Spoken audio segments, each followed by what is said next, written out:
À Noël, ma mère m'a humilié devant toute la famille, en me traitant de parasite qui ne faisait que prendre leur argent, et elle a continué en hurlant, « Tout ce que tu fais, c'est épuiser cette famille, tu n'as jamais rien apporté », pendant que tout le monde riait. J'ai souri et annulé tous les paiements que je faisais depuis 6 ans. Le lendemain matin, j'ai appelé mon avocat immédiatement. Je m'appelle Lucie, j'ai 28 ans, et à Noël dernier, ma propre mère m'a humilié devant toute notre famille. Tout ce que tu fais, c'est nous prendre de l'argent, a-t-elle hurlé tandis que 20 proches regardaient. Tu n'es qu'un parasite qui ne contribue jamais à cette famille. Le rire qui a suivi résonne encore à mes oreilles. J'ai souri, me suis excusé discrètement et suis allé dans ma chambre. Ce qui s'est passé ensuite? Eh bien, disons simplement qu'ils ont découvert exactement ce que j'avais apporté depuis tout ce temps. D'où nous regardez-vous aujourd'hui? Laissez votre localisation dans les commentaires ci-dessous et n'oubliez pas de liker et de vous abonner si vous vous êtes déjà senti complètement invisible au sein de votre propre famille. Vous voudrez absolument rester pour découvrir ce qui s'est passé ensuite. Cette soirée de Noël avait commencé comme n'importe quelle autre réunion de famille. La maison de mes parents débordait de tantes, d'oncles, de cousins et du chaos habituel. La table de la salle à manger gémissait sous le poids du célèbre jambon glacé au miel de maman, de la tentative de purée de pommes de terre de papa qui finissait toujours grumeleuse, et de suffisamment de gratin pour nourrir une petite armée. Tout le monde riait, partageait des histoires, faisait passer des photos sur leur téléphone. J'aidais ma cousine Sarah à installer le buffet des desserts lorsque la voix de maman a tranché le brouhaha comme un couteau. « Lucie, viens ici tout de suite. » Son ton avait cette intonation que je reconnaissais depuis l'enfance. Celle qui signifiait que j'allais être mise en scène pour quelque chose. « Qu'y a-t-il, maman ?» ai-je demandé, essuyant mes mains sur un torchon en marchant vers elle, près de la cheminée. La pièce s'est progressivement calmée tandis que d'autres parents se tournaient pour regarder. « Raconte à tout le monde cette faveur que tu as demandée plus tôt, » a-t-elle dit, les bras fermement croisés sur sa poitrine. Mon estomac s'est noué. Plus tôt, j'avais discrètement mentionné que j'avais un mois difficile financièrement. Ma voiture était tombée en panne, et entre la facture de réparation et des dépenses médicales imprévues, j'étais à court d'argent. J'avais demandé si la famille pouvait gérer les factures d'eau et d'électricité ce mois-ci pendant que je me remettais sur pied. C'était la première fois en 6 ans que je demandais de l'aide, mais apparemment, cela faisait de moi la méchante de la famille. « Maman, je ne pense pas » ai-je commencé, mais elle m'a coupé.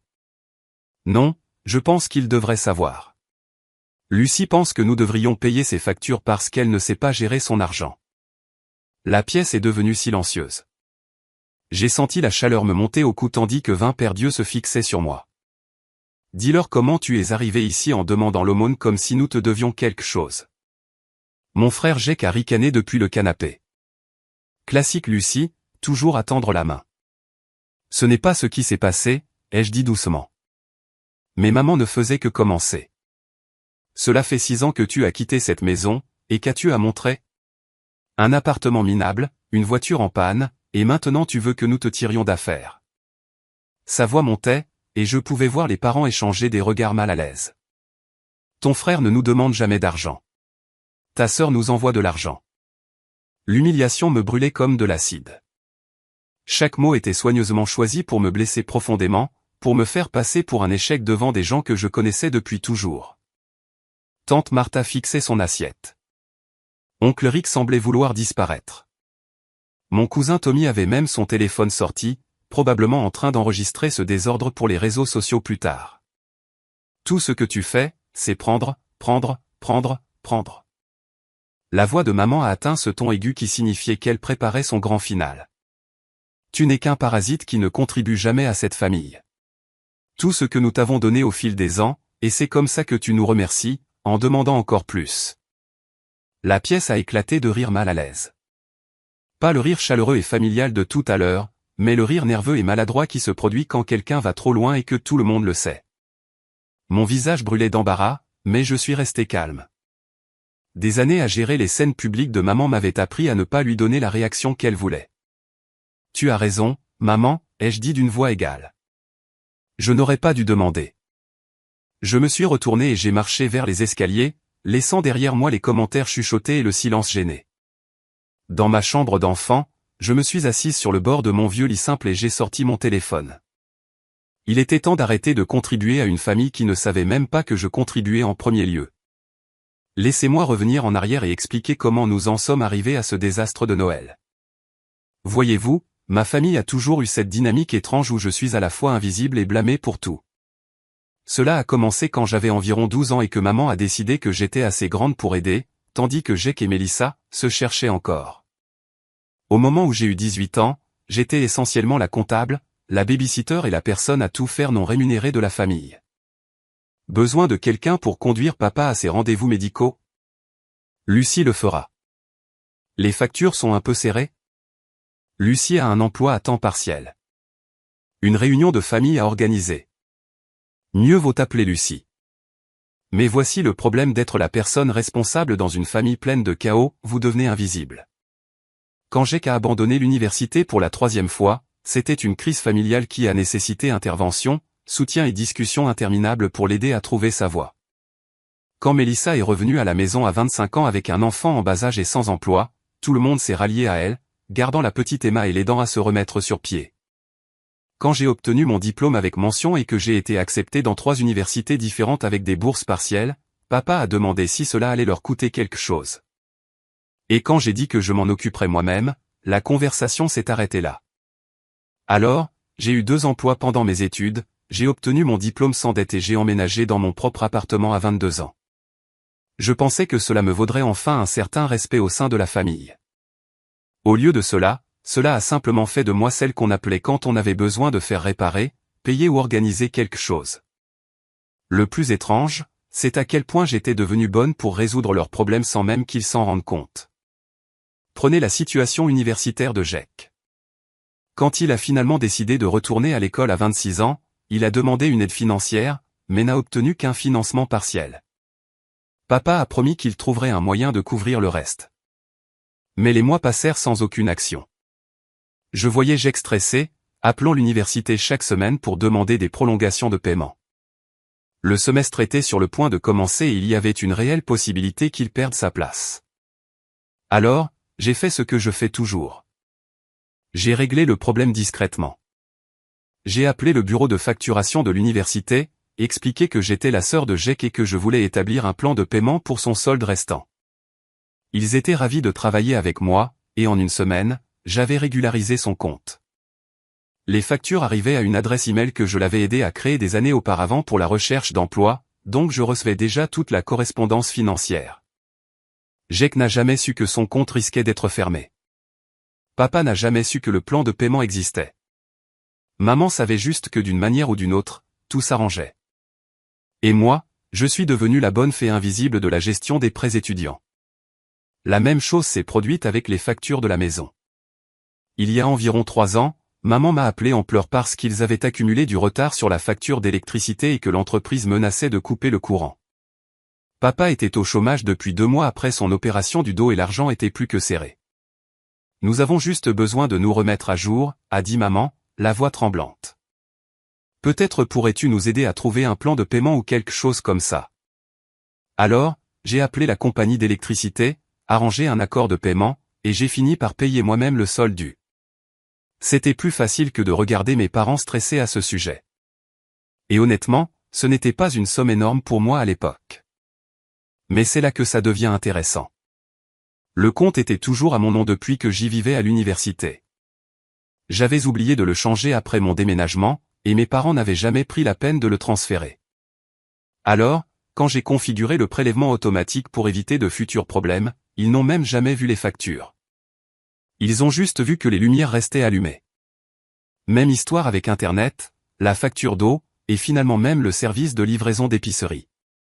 Quand maman a commencé à avoir du mal à se rendre au magasin après son opération du genou, ma famille a commencé à fonctionner sur le pilote automatique Lucie, et ils ne s'en sont même pas rendus compte. L'histoire de la carte de crédit a commencé assez innocemment. Maman faisait des achats en ligne pour l'anniversaire de Jake, mais sa carte ne cessait d'être refusée. Elle m'a appelé, frustrée, me demandant si je savais quelque chose sur les limites de crédit et pourquoi sa carte ne fonctionnait pas. J'ai regardé son compte. Elle m'avait donné accès il y a des années pour l'aider à démêler des frais frauduleux et j'ai réalisé qu'elle était à découvert et n'avait pas effectué de paiement depuis 2 mois. Au lieu de lui expliquer tout le désordre, j'ai simplement ajouté ma carte comme méthode de paiement de secours pour cet achat unique. Sauf qu'elle ne l'a jamais retiré, et je n'en ai jamais parlé. Ainsi, pendant les 2 années suivantes, chaque fois que sa carte était refusée, les frais étaient automatiquement imputés à la mienne.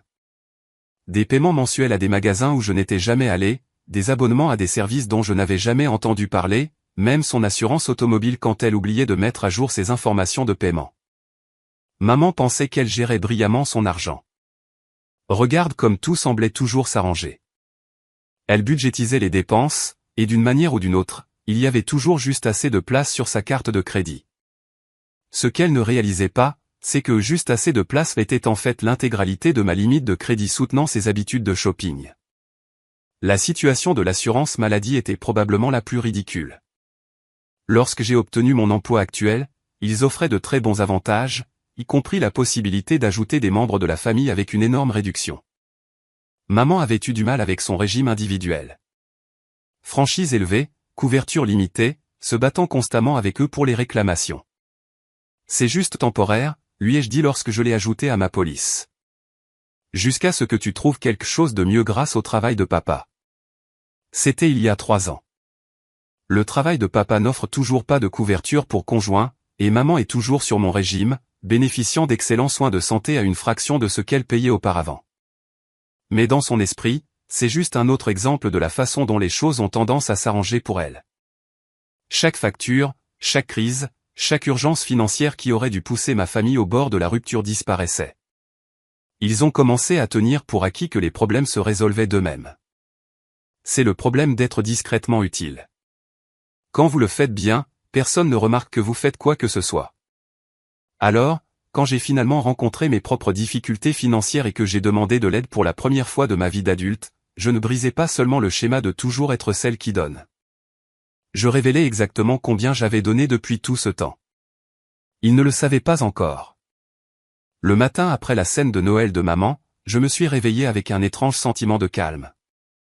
Vous connaissez ce sentiment quand vous arrêtez enfin de lutter contre quelque chose que vous ne pouvez pas contrôler?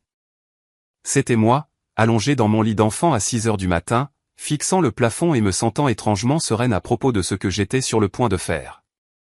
J'ai préparé du café dans la cuisine de maman en utilisant la machine sophistiquée que je lui avais achetée pour la fête des mères et qu'elle n'avait jamais appris à utiliser correctement, puis je me suis assise à la table de la salle à manger avec mon ordinateur portable et mon téléphone.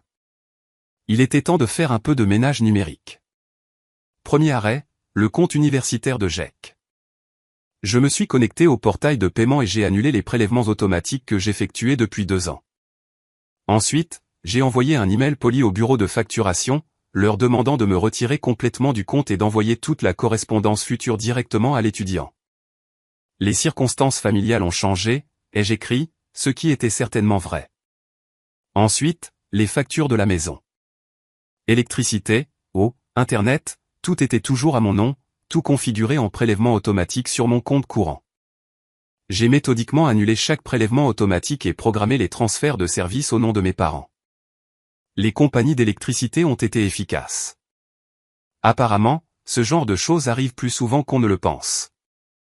La situation de la carte de crédit a demandé un peu plus de créativité.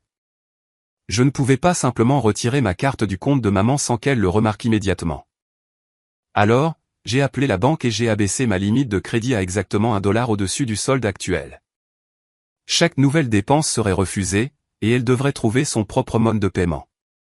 L'assurance maladie n'a nécessité qu'un seul appel téléphonique. Je dois retirer une personne à charge de ma police, ai-je dit à la coordinatrice des avantages sociaux. La situation familiale a changé. Pas de problème, a-t-elle dit joyeusement. Le changement prendra effet à la fin de ce mois. Devons-nous envoyer la lettre de résiliation à son adresse ou à la vôtre? À la sienne, s'il vous plaît. Je lui ai donné l'adresse de maman et j'ai raccroché, imaginant son visage lorsque cette lettre arriverait dans quelques semaines. À 9 heures du matin, j'avais systématiquement démantelé 6 ans de travail de bonne fée financière. Chaque système de soutien invisible que j'avais construit avait disparu. Chaque filet de sécurité que j'avais discrètement maintenu avait été retiré. Chaque problème que j'avais résolu sans reconnaissance était sur le point de redevenir leur problème. Et vous savez quoi? C'était incroyable. J'ai passé le reste de la matinée chez mes parents comme si rien ne s'était passé. J'ai aidé maman à ranger après la fête, écouté son récit du drame de la veille à quiconque voulait l'entendre. Lucie était tellement dramatique à propos de tout, et j'ai même aidé papa à réparer une poignée desserrée sur leur porte d'entrée. Mais chaque tâche banale me semblait différente maintenant. Je n'étais plus la gardienne de la famille.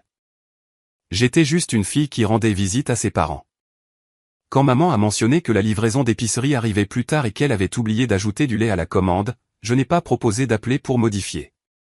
Quand papa s'est plaint de la complexité de la nouvelle télécommande du câble, je n'ai pas proposé de la programmer pour lui. Tu es silencieuse aujourd'hui, a observé maman alors que nous chargions le lave-vaisselle. Tu boudes toujours à cause d'hier soir? Je lui ai tendu une assiette à rincer. Pas de bouderie, juste de la réflexion. Bien. Je suis contente que tu prennes ce que j'ai dit à cœur. Parfois, il faut entendre des vérités difficiles pour grandir en tant que personne. J'ai hoché la tête et j'ai continué à charger des verres dans le lave-vaisselle. Tu as probablement raison. Elle a semblé satisfaite de cette réponse. Crise évitée. Leçon apprise. La dynamique familiale est revenue à la normale. Sauf que normale était sur le point de devenir très différente pour la famille Anderson. Le premier signe de problème est apparu plus vite que je ne l'avais prévu. 2 jours après le nouvel an, Jake m'a appelé au travail, sa voix tendue de panique. Lucie, je viens de recevoir cet email étrange de l'université. Ils disent que mon compte est en retard et que je dois effectuer un paiement avant vendredi, sinon ils annuleront mes cours. C'est étrange, ai-je dit, gardant ma voix soigneusement neutre. As-tu appelé le bureau de facturation? Oui. Et ils ont dit que mon plan de paiement avait été annulé et que je devais maintenant payer la totalité du solde pour ce semestre, mais papa avait dit qu'il s'occupait de mes frais de scolarité. Je ne comprends pas ce qui s'est passé. J'ai ressenti un léger pincement de culpabilité mais l'ai repoussé. Peut-être devrais-tu en parler à papa. J'ai essayé, mais il est bizarre à ce sujet. Il n'arrête pas de dire qu'il va s'en occuper, mais Lucie, les cours commencent la semaine prochaine. S'il m'annule, je perdrai ma place dans le programme. Le programme auquel Jake faisait référence était un cours de certification informatique spécialisé qui n'avait lieu que 2 fois par an. Il était enthousiasmé depuis des mois, parlant de la façon dont cela allait enfin relancer sa carrière. Perdre sa place signifierait attendre 6 mois de plus. Et connaissant Jake, il perdrait probablement toute motivation d'ici là. Un instant, j'ai hésité. Il serait si facile d'appeler l'université et de rétablir le plan de paiement. Jake n'aurait jamais à savoir à quel point il a frôlé le désastre, et je pourrais redevenir la résolveuse de problèmes invisibles. Mais ensuite, je me suis souvenu de la nuit de Noël. La voix de maman résonnant dans le salon. Tout ce que tu fais, c'est prendre, prendre, prendre. Les rires gênés de 20 proches qui m'ont vu me faire déchirer et n'ont pas dit un mot pour me défendre. Ça craint vraiment, Jake, ai-je dit. J'espère que papa trouvera une solution. Attends, c'est tout? Tu ne vas pas m'aider? Sa voix est passée de la panique à l'indignation. Je veux dire, je sais que toi et maman avez eu ce truc à Noël, mais il s'agit de mon éducation. Ce truc? Comme si mon humiliation publique n'était qu'une petite dispute familiale qui ne devrait pas affecter son confort. Je suis sûr que ça va s'arranger, ai-je dit. Papa est assez ingénieux. Après avoir raccroché, je me suis assise sur ma chaise de bureau et j'ai attendu que la culpabilité me frappe. Jake était mon petit frère, même s'il avait 28 ans et était parfaitement capable de gérer sa propre aide financière. Nous avions été proches enfants, et une partie de moi détestait l'idée de le voir lutter, mais la culpabilité n'est jamais venue. Au lieu de cela, j'ai ressenti quelque chose que je n'avais pas connu depuis des années en ce qui concerne les limites de ma famille. Avez-vous déjà vu quelqu'un que vous aimez faire les mêmes erreurs encore et encore, les encourageant parce que c'était plus facile que de les regarder échouer? Partagez vos pensées dans les commentaires ci-dessous. Je suis curieuse de savoir si je suis la seule à avoir été le filet de sécurité familiale pendant bien trop longtemps. La beauté d'être l'aide invisible, c'est que quand vous arrêtez d'aider, il faut un certain temps pour que les gens le remarquent. C'est comme quand une machine tombe en panne progressivement, vous ne réalisez pas à quel point vous en dépendez avant que tout ne cesse de fonctionner d'un coup. Janvier a été le mois où la vie de ma famille a commencé à s'effondrer au ralenti, et j'avais une place aux premières loges du chaos. Cela a commencé par de petites choses. Maman m'a appelé le 3 janvier, confuse de savoir pourquoi son magasin en ligne préféré refusait sa carte de crédit. C'est tellement bizarre, Lucie. Je sais que j'ai de la place sur cette carte, mais elle ne cesse de dire qu'il y a un problème.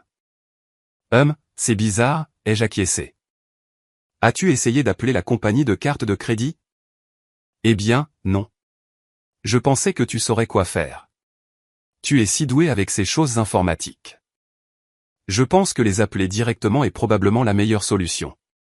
Ils pourront te dire exactement ce qui ne va pas. Il y a eu une pause.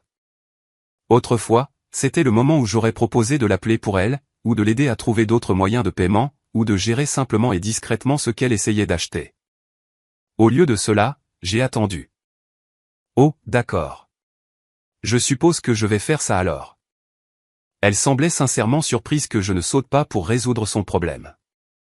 Comme si l'idée qu'elle devrait gérer ses propres problèmes financiers ne lui était jamais venue à l'esprit. L'appel suivant est venu de papa le 8 janvier. Lucie, nous avons reçu cet avis de la compagnie d'électricité concernant le transfert du compte à nos noms. Savais-tu quelque chose à ce sujet?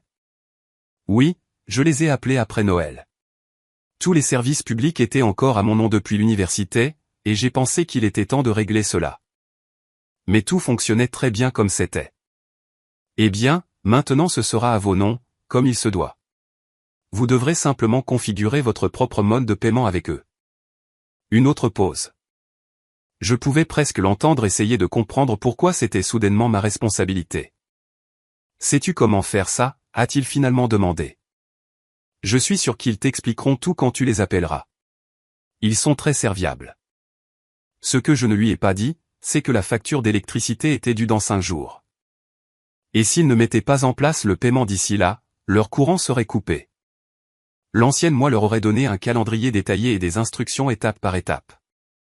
La nouvelle moi a estimé qu'ils étaient des adultes capables de lire leur propre courrier. La crise des frais de scolarité de Jack a atteint son paroxysme le 12 janvier lorsqu'il m'a appelé en pleurs. Réellement en pleurs parce que l'université l'avait retiré de ses cours. Papa n'arrête pas de dire qu'il va s'en occuper, mais il n'a rien fait. Lucie, j'ai 28 ans et je pleure à cause d'une inscription à l'université comme si j'en avais 18. C'est humiliant. Ça a l'air vraiment frustrant, ai-je dit. Frustrant? Lucie, tout mon plan de carrière vient de tomber à l'eau parce que papa a menti sur la prise en charge de mes frais de scolarité. A-t-il menti ou n'a-t-il simplement pas tenu sa promesse? Quelle est la différence? Je suis foutu de toute façon. La voix de Jack s'est brisée. Écoute, je sais que toi et maman ne vous parlez plus ou quoi que ce soit, mais ne peux-tu pas m'aider juste cette fois? Je jure que je te rembourserai dès que j'aurai un emploi. L'ancienne moi aurait peut-être cédé à ce stade. Jack semblait sincèrement désespéré et il faisait des promesses de me rembourser, même s'il ne m'avait jamais remboursé pour quoi que ce soit dans sa vie. Mais j'ai repensé à Noël. Pas seulement l'humiliation publique de maman, mais Jack assis sur le canapé, ricanant quand elle m'a traité de parasite. Il avait ri à mes dépens, et maintenant il voulait que je le sorte de la même irresponsabilité financière qui m'avait valu l'étiquette de pique-assiette en premier lieu. Jack, je ne peux vraiment pas en ce moment. Mes finances sont assez serrées après les fêtes. Ce qui était vrai. J'avais juste arrêté de payer la moitié de leurs dépenses ménagères, mais, c'est différent. C'est mon avenir.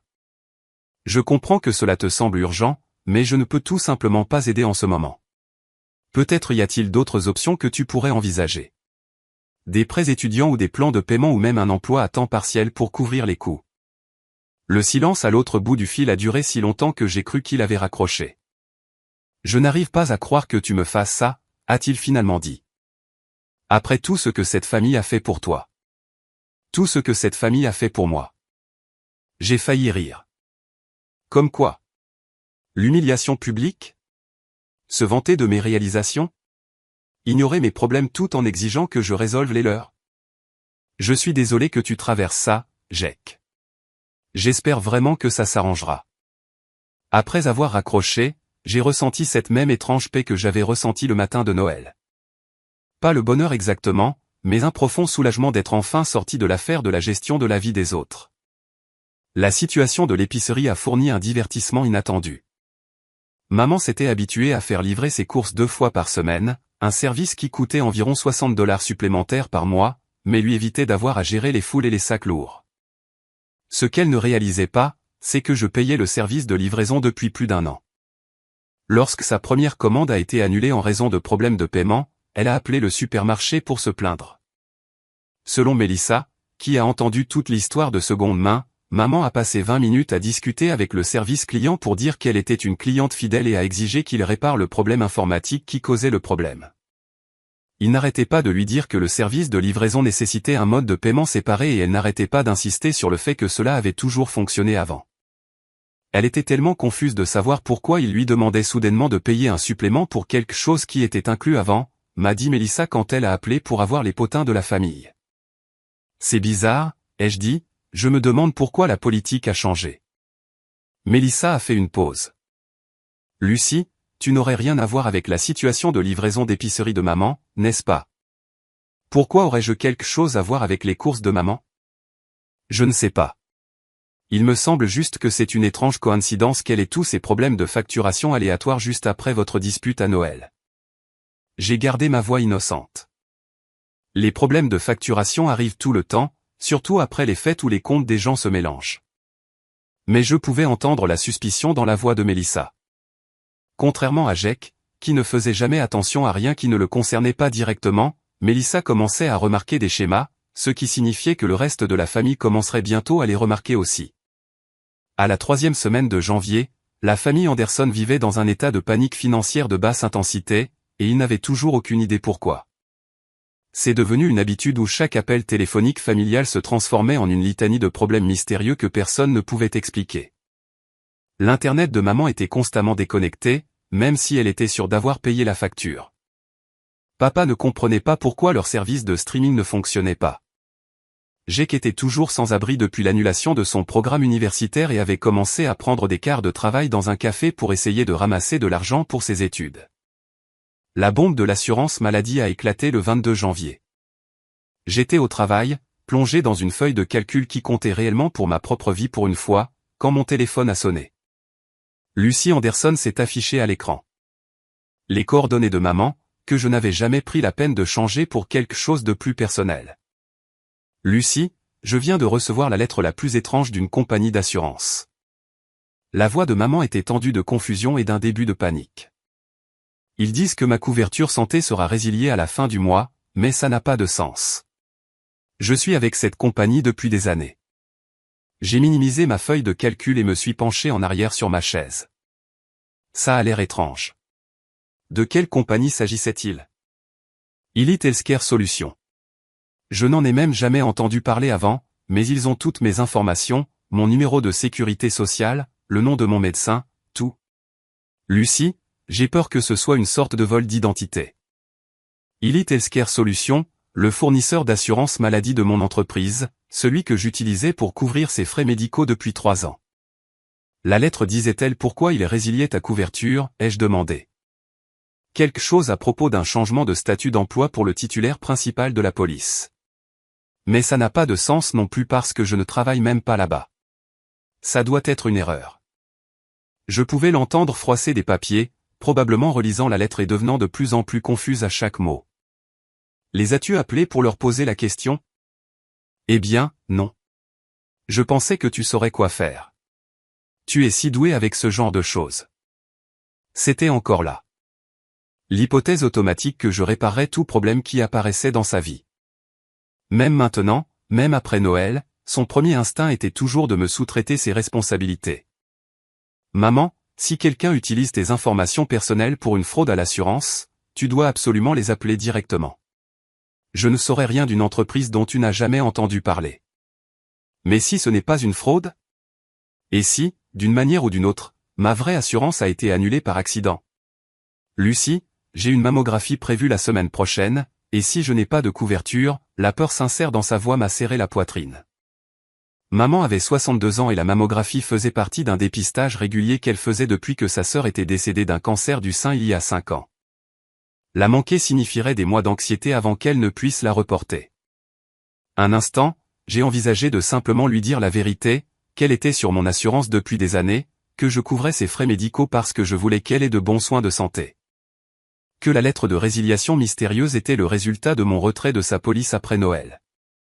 Mais ensuite, j'ai pensé à la façon dont cette conversation se déroulerait. Maman serait reconnaissante pendant environ 30 secondes avant de passer à l'indignation de savoir pourquoi je ne l'avais pas dit plus tôt. Puis elle serait en colère que je l'ai mise dans cette position en supprimant la couverture. Finalement, elle trouverait un moyen de faire en sorte que ce soit ma faute si elle devait maintenant trouver sa propre assurance. J'avais vu ce schéma trop de fois auparavant. Toute aide que je fournissais rétroactivement devenait quelque chose que je lui devais. Tout problème résultant de mon manque d'aide devenait ma responsabilité à résoudre. Maman, je suis sûr que c'est juste une erreur administrative. Ai-je dit, ces compagnies d'assurance font des erreurs tout le temps. Appelle-les demain et arrange ça. Si c'est vraiment une fraude, ils t'aideront à comprendre quoi faire. Mais qu'en est-il de mon rendez-vous la semaine prochaine? Tu pourrais appeler le cabinet de ton médecin et expliquer la situation. Il pourrait peut-être trouver un arrangement avec toi pour le paiement ou t'aider à reporter si nécessaire. Une autre longue pause. Je pouvais presque entendre son cerveau lutter pour traiter l'idée qu'elle devrait gérer cela elle-même. Lucie, je ne comprends pas ce qui se passe. D'abord les problèmes de carte de crédit, puis la livraison d'épicerie, maintenant cette histoire d'assurance. C'est comme si tout s'effondrait en même temps. Ça a l'air stressant, ai-je acquiescé. Peut-être que papa pourrait t'aider à faire certains de ces appels téléphoniques. Ton père? La voix de maman a monté d'une octave. Lucie, ton père sait à peine comment utiliser le micro-ondes. Tu penses qu'il va comprendre l'assurance maladie? Il a réussi à comprendre les avantages sociaux de son propre travail, ai-je fait remarquer. Je suis sûr qu'il peut gérer un appel téléphonique. Ce qui a suivi, c'est 10 minutes de maman expliquant pourquoi papa était inutile avec la paperasse, pourquoi elle ne pouvait absolument pas naviguer seule dans la bureaucratie des assurances, et pourquoi tout cela était si accablant pour quelqu'un de son âge. C'était une leçon magistrale d'impuissance acquise. Je ne sais juste pas ce que je vais faire, a-t-elle terminé avec un soupir dramatique. Je suis sûr que tu trouveras une solution, ai-je dit. Tu es plus capable que tu ne le penses. Après avoir raccroché, je me suis assise sur ma chaise de bureau et j'ai fixé le plafond. La culpabilité était là cette fois, aiguë et insistante. La mammographie de maman était importante. Ses problèmes de santé étaient légitimes. Allais-je vraiment laisser la colère de Noël mettre ses soins médicaux en péril?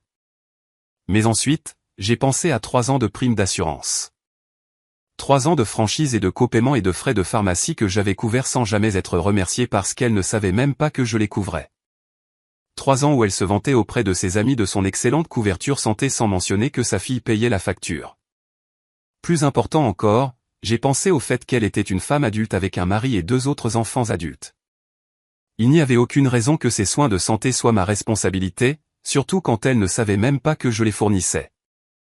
Maman allait trouver une solution pour son assurance parce qu'elle devrait le faire. Papa allait apprendre à l'aider avec la paperasse parce qu'il devrait le faire. Jake trouverait un moyen de payer sa propre éducation parce qu'il devrait le faire. Et moi, j'apprendrais ce que c'était que d'avoir une famille qui me voyait comme une fille et une sœur au lieu d'un service de résolution de problèmes. La transition a été plus désordonnée que je ne l'avais prévu, mais elle a aussi été plus libératrice que je n'osais l'espérer. Février a été le mois où tout a dégénéré, et cela a commencé par la coupure de courant. J'étais au travail un mardi matin lorsque Mélissa m'a appelé. Sa voix était tendue de panique. Lucie, il y a quelque chose qui ne va pas avec la maison de maman et papa. Je suis passé pour déposer des photos de Noël et il n'y a pas de courant. Aucune lumière ne fonctionne. La porte du garage ne s'ouvre pas. Rien. As-tu vérifié s'il y avait une panne dans le quartier, ai-je demandé, bien que je savais exactement ce qui s'était passé.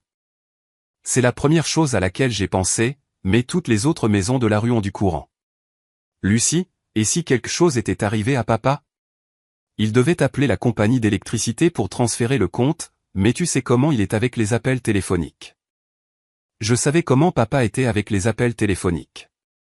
Il préférerait nettoyer les gouttières sous un orage plutôt que de passer 10 minutes en attente avec le service client, ce qui expliquait pourquoi la facture d'électricité était restée sur leur comptoir de cuisine pendant 3 semaines pendant qu'ils supposaient que quelqu'un d'autre s'en occuperait. Les as-tu appelés, ai-je demandé. Appelés qui? Maman et papa. Ils sont tous les deux au travail. Et papa ne répond pas à son téléphone pendant la journée de toute façon. Appelle la compagnie d'électricité. Il y a eu une pause. Eh bien, non. Je pensais que tu saurais quoi faire d'abord. Tu es doué pour ces choses. Même Mélissa, qui était généralement la plus autonome de mes frères et sœurs, avait eu le réflexe de me désigner comme la personne de contact pour la crise de nos parents. C'était comme regarder une famille d'adultes régresser à l'enfance dès qu'un problème exigeait un réel effort pour être résolu. Mel, si leur courant a été coupé, c'est probablement à cause d'un paiement manqué. Papa devrait les appeler directement pour comprendre ce qui s'est passé. Mais si c'est quelque chose de plus grave? Et s'il y a un problème avec leur système électrique ou si quelqu'un a oublié de transférer le compte comme il était censé le faire? Elle pêchait, essayant de savoir si j'en savais plus que ce que je laissais transparaître. Mélissa avait toujours été la plus intelligente de nous trois enfants, et elle commençait certainement à faire des liens. Je suppose que papa le découvrira quand il les appellera, ai-je dit. Y a-t-il autre chose que je puisse faire pour toi? Une autre pause. Plus longue cette fois. Lucie, ça va? Tu agis bizarrement depuis Noël. Distante. Distante. C'était une façon de le dire. Une autre façon serait de ne plus permettre à une famille d'adultes d'éviter leurs propres responsabilités. Je vais bien, Mel. Juste occupé par le travail et j'essaie de remettre mes propres finances en ordre. Tu sais comment c'est. En fait, je ne sais pas comment c'est parce que tu ne parles jamais de tes finances ou de ton travail ou de tout ce qui se passe avec toi. Sa voix s'est adoucie. Écoute, je sais que maman a été dure avec toi à Noël, mais ça ne veut pas dire que tu dois nous exclure tous. Le truc avec Mélissa, c'est qu'elle avait toujours été la plus raisonnable. Elle était allée à l'université, avait trouvé un bon emploi, épousé un type respectable et gérait sa vie comme une adulte fonctionnelle. Elle n'avait jamais eu besoin du même niveau d'encadrement que j'ai et mes parents, ce qui signifiait qu'elle n'avait jamais vraiment compris à quel point j'avais encadré les autres. Je n'exclus personne, ai-je dit. Je ne me contente pas d'intervenir pour résoudre des problèmes qui ne sont pas les miens. C'est ça le problème? Parce que je ne t'ai jamais demandé de résoudre mes problèmes. Tu as raison. Tu ne l'as pas fait, mais Jack l'a fait. Et maman et papa l'ont fait. Et d'une manière ou d'une autre, je suis devenu la personne de référence pour chaque crise, chaque facture, chaque appel téléphonique gênant qui devait être fait. Les mots sont sortis plus vifs que je ne l'avais voulu. Lucie. La voix de Mélissa était prudente maintenant, comme si elle parlait à quelqu'un qui pourrait s'enfuir à tout moment. De quelle sorte de facture parles-tu? Et voilà. La question que j'attendais que quelqu'un pose depuis 3 semaines. Ça n'a plus d'importance maintenant, ai-je dit. Mais Mel, tu devrais probablement aller là-bas après le retour de papa et t'assurer qu'il appelle la compagnie d'électricité. Ils pourront rétablir le courant une fois qu'il aura réglé le paiement. Comment sais-tu que c'est une question de paiement? Parce que les compagnies d'électricité ne coupent pas le courant pour le plaisir. J'ai raccroché avant qu'elle ne puisse poser d'autres questions, mais je savais que la conversation n'était pas terminée. Mélissa était tenace comme un chien qui ne lâche pas son os quand quelque chose n'avait pas de sens. Et la série soudaine de problèmes coïncidents de ma famille n'avait certainement aucun sens. L'appel que j'attendais est arrivé 2 heures plus tard. Le numéro de papa cette fois. Lucie, j'ai besoin d'aide pour comprendre quelque chose. Sa voix était fatiguée, ce qui signifiait qu'il avait passé toute sa pause déjeuner en attente avec le service client. Je viens de raccrocher avec la compagnie d'électricité et ils disent que notre compte avait 3 mois de retard avant qu'ils ne nous coupent. Mais ça n'a pas de sens. Cette facture arrive chez nous et je la donne toujours à ta mère pour qu'elle s'en occupe. As-tu demandé à maman à ce sujet? J'ai essayé, mais elle est en réunion tout l'après-midi. Lucie, ils veulent presque $400 pour rétablir le courant. 4 cents? Comment une facture d'électricité peut-elle être aussi élevée? Je pouvais entendre la confusion sincère dans sa voix. Papa avait été élevé à une époque où les factures étaient prévisibles et gérables, où un paiement de $100 pour les services publics était une crise digne de discussion. L'idée que sa facture d'électricité accumulait des frais de retard et des frais de reconnexion depuis des mois était probablement vraiment choquante. Ça semble beaucoup, ai-je acquiescé. Ont-ils expliqué comment le compte a pris un tel retard? Ils ont dit que les paiements avaient cessé en novembre et qu'ils avaient envoyé des avis de déconnexion en décembre et janvier. Mais Lucie, je n'ai jamais vu d'avis de déconnexion. Et ta mère jure qu'elle l'a payé. Novembre. C'est à ce moment-là que j'avais remis tous les services publics à leur nom, mais j'avais oublié qu'ils auraient besoin de configurer de nouveaux modes de paiement. J'avais été tellement concentré sur le fait de me retirer de leur compte que je n'avais pas envisagé le fossé entre l'annulation de mon prélèvement automatique et leur capacité à gérer leurs propres factures. L'ancienne moi se serait sentie terrible à propos de cette omission. La nouvelle moi a réalisé que 3 mois, c'était amplement de temps pour que 2 adultes fonctionnels trouvent comment payer une facture d'électricité. Peut-être que les avis se sont perdus dans le courrier, ai-je suggéré, ou ont été classés quelque part par accident. Peut-être. Papa avait l'air dubitatif. Lucie, je déteste demander ça, mais y a-t-il un moyen que tu puisses nous aider avec ce paiement? Juste le temps que je comprenne ce qui n'a pas fonctionné avec notre système. Et voilà. La demande à laquelle je m'étais préparé depuis le matin de Noël. Après des semaines de problèmes financiers mystérieux, après l'humiliation publique, après des années de soutien invisible et ingrat, la solution de ma famille était toujours de me demander de l'argent. Papa, je ne peux vraiment pas en ce moment. Mes propres finances sont assez serrées, ce qui devenait plus vrai chaque jour puisque je ne payais plus par réflexe tout ce qui n'allait pas dans leur vie. Mais Lucie, nous sommes assis dans une maison sombre. La nourriture dans le réfrigérateur va s'abîmer. Le concentrateur d'oxygène de ta mère a besoin d'électricité pour fonctionner. Le concentrateur d'oxygène était une nouvelle information, et cela m'a frappé de plein fouet. Maman avait développé des problèmes respiratoires pendant les vacances. Rien de grave, mais son médecin lui avait prescrit de l'oxygène supplémentaire pour la nuit. Sans électricité, elle ne pouvait pas utiliser la machine. C'était exactement le genre de détail qui me faisait tout remettre en question. Allais-je vraiment laisser la santé de ma mère souffrir parce que je faisais un point sur la dynamique familiale? Mais ensuite, j'ai pensé aux 3 derniers mois. 3 mois d'avis de déconnexion que mes parents avaient apparemment ignorés ou égarés. 3 mois pendant lesquels ils auraient pu m'appeler, ou Jake, ou Mélissa pour demander de l'aide pour comprendre leur situation de facturation. 3 mois pendant lesquels ils auraient pu établir un plan de paiement ou demander l'aide de la compagnie d'électricité ou prendre n'importe quel nombre de mesures pour prévenir cette crise. Au lieu de cela, ils avaient apparemment décidé que les factures étaient le domaine de maman, que maman s'en occupait, et qu'ils n'avaient pas besoin d'y penser avant que le courant ne soit réellement coupé. Papa, as-tu cherché des programmes d'aide au paiement? La plupart des compagnies de services publics ont des options pour les personnes qui ont des difficultés financières. Lucie, je n'ai pas le temps de chercher des programmes. Je dois faire rétablir notre courant ce soir. Et Jake et Mélissa? Leur as-tu demandé de l'aide? Une longue pause. Jake n'a pas ce genre d'argent en ce moment. Et Mélissa vient d'acheter une maison. Nous ne pouvons pas lui demander de vider ses économies pour notre erreur. Mais il pouvait me demander de vider mes économies même après Noël. Même après avoir été traité de parasite devant toute la famille, j'étais toujours leur premier appel quand de l'argent était nécessaire. Papa, je suis vraiment désolé de la situation, mais je ne peux pas aider en ce moment. Je suis sûr que tu trouveras une solution. Le silence qui a suivi a été le plus long que nous ayons jamais partagé.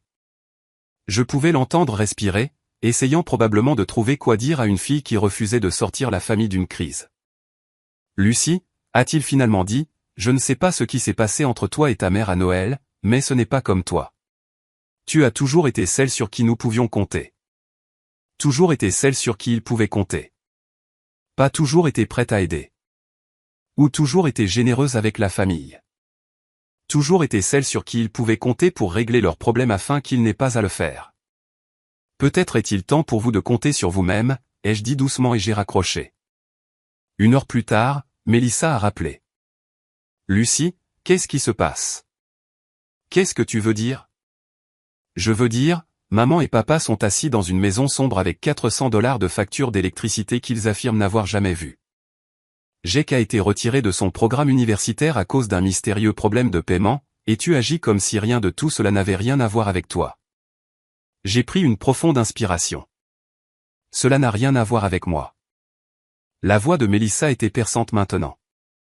Lucie, j'y ai pensé tout l'après-midi. Tous ces problèmes ont commencé juste après Noël, juste après la petite scène de maman devant tout le monde. Ce ne sont pas des coïncidences. Je ne sais pas ce que tu veux que je te dise, Mel. Je veux que tu me dises la vérité. Payais-tu leurs factures avant ça? La question est restée en suspens entre nous. Simple, direct, impossible à dévier. Certaines d'entre elles, ai-je finalement dit. Lesquelles? Ça n'a plus d'importance, Lucie.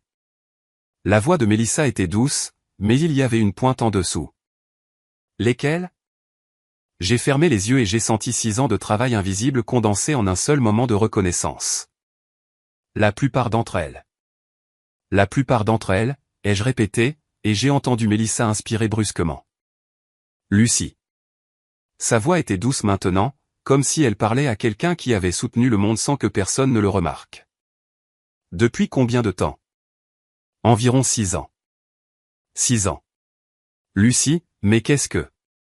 Pourquoi n'as-tu jamais rien dit? J'ai ri, mais il n'y avait pas beaucoup d'humour. Quand devais-je exactement en parler? Lors des dîners de famille où tout le monde parlait de l'irresponsabilité de Jake, ou des difficultés de maman et papa. Et, au fait, je suis la raison pour laquelle vos lumières sont toujours allumées. Mais 6 ans de facture, Lucie, c'est des milliers de dollars. Plutôt des dizaines de milliers. Le chiffre me semblait étrange, dit à voix haute. Je n'avais jamais réellement calculé le total, probablement parce que je savais que cela me mettrait en colère. Électricité, eau, Internet, les frais de scolarité de Jake, l'assurance maladie de maman, ses paiements de carte de crédit, même le service de livraison d'épicerie. Mélissa est restée silencieuse si longtemps que j'ai cru que l'appel avait été coupé. Mel, tu es là. Oui. Je suis là. Je suis juste en train de digérer. Une autre pause. Lucie, pourquoi?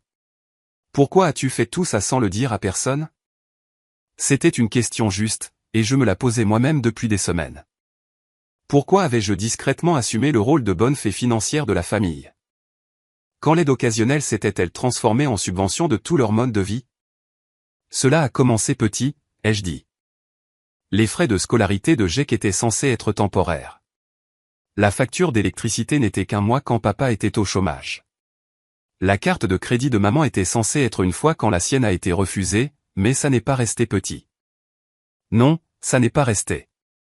Et au moment où j'ai réalisé à quel point je faisais de choses, il était trop tard pour arrêter. Il comptait sur de l'argent qu'il ne savait pas qu'il recevait.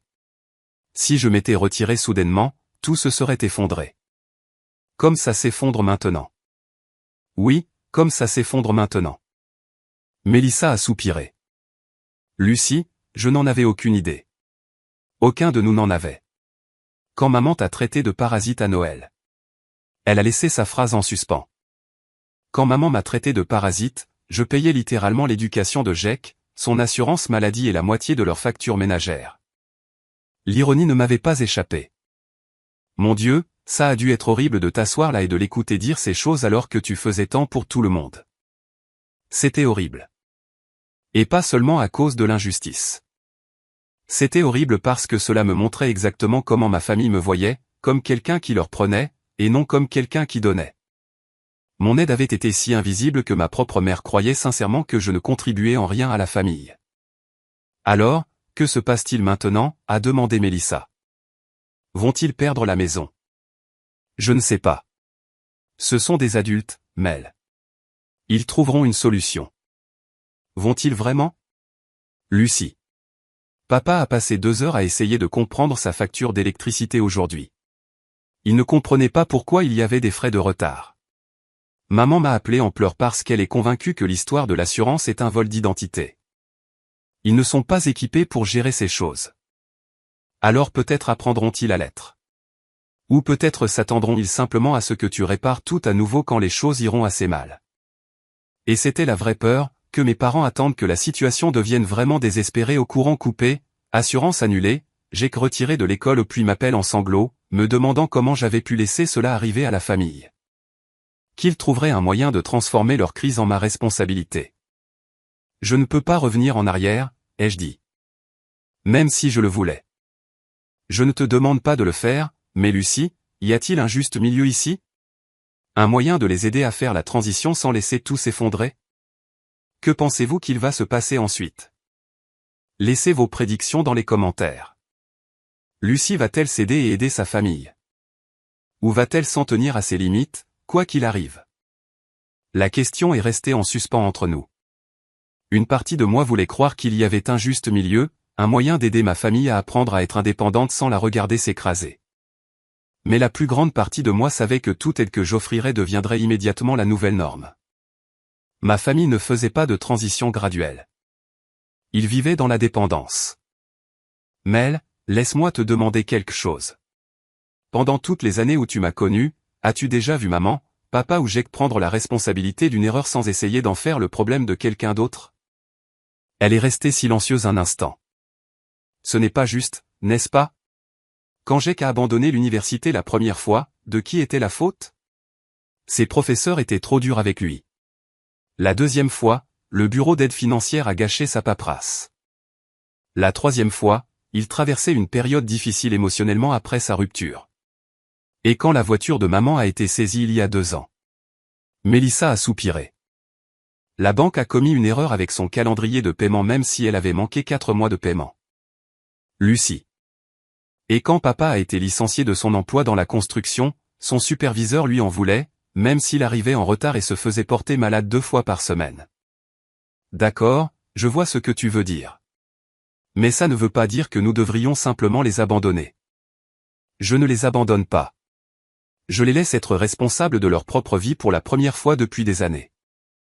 Après avoir raccroché avec Mélissa, je me suis assise dans mon appartement et j'ai essayé d'imaginer ce que ma famille traversait.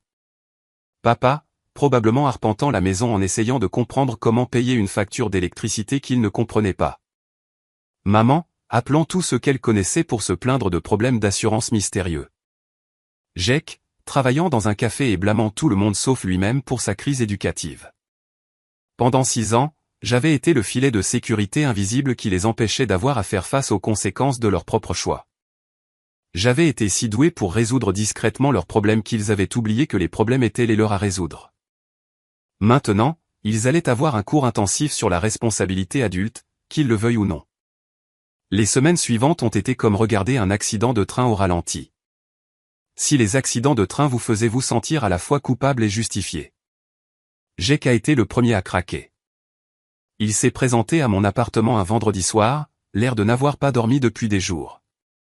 J'ai ouvert la porte pour trouver mon petit frère bien qu'à 28 ans, l'appeler, petit, relevait plus de l'habitude que de l'exactitude debout dans mon couloir, des sacs de course à ses pieds. J'ai apporté de la nourriture chinoise, a-t-il dit comme si cela expliquait tout. Je peux entrer? J'ai fait un pas de côté et les regardé transporter sac après sac de récipients de plats à emporter dans ma cuisine. Porc aigre doux, bœuf au brocoli, riz frit, rouleau de printemps. Assez de nourriture pour une réunion de famille. Jake, ça fait environ $60 de nourriture. Je sais. Je voulais m'assurer de prendre quelque chose que tu aimerais. Il évitait le contact visuel, occupé à déballer les récipients avec l'intensité concentrée de quelqu'un qui essaie de ne pas craquer. Je pensais que nous pourrions manger et parler. Parler de quoi? Il m'a finalement regardé et j'ai pu voir l'épuisement dans ses yeux. Lucie, je travaille 60 heures par semaine entre 2 emplois pour essayer d'économiser de l'argent pour mes études. Je dors sur le canapé de Mike parce que je ne peux pas me permettre mon propre logement. Je n'ai mangé que des ramen et des barres énergétiques depuis 3 semaines. Ça a l'air vraiment difficile. Ça l'est. C'est la chose la plus difficile que j'ai jamais faite de ma vie. Et je ne fais qu'une infime entaille à ce que je dois.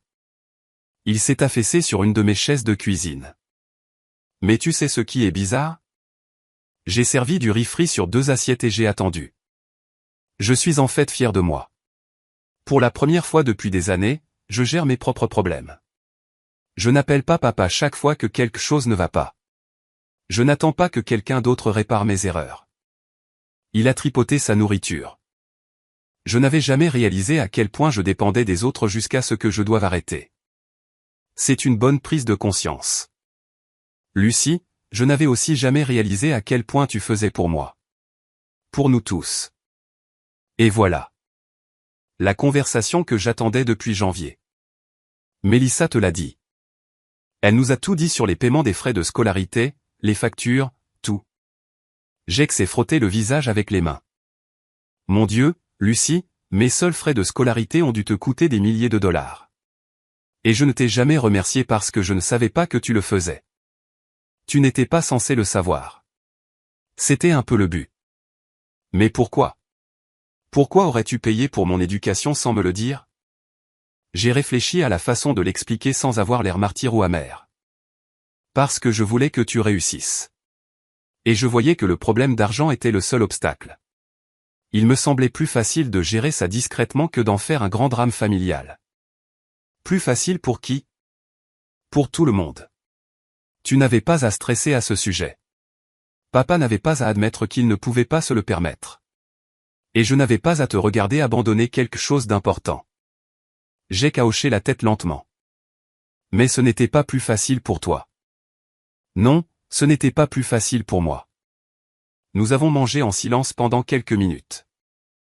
La nourriture chinoise était bonne. Jake s'était souvenu que j'aimais les légumes supplémentaires et détestais le MSG. Et c'était étrange d'être assise en face de mon frère, ayant une véritable conversation sur les sentiments et les conséquences. Lucie, je dois te demander quelque chose et je veux que tu sois honnête avec moi, d'accord? Vas-tu un jour nous pardonner pour Noël? La question m'a prise au dépourvu.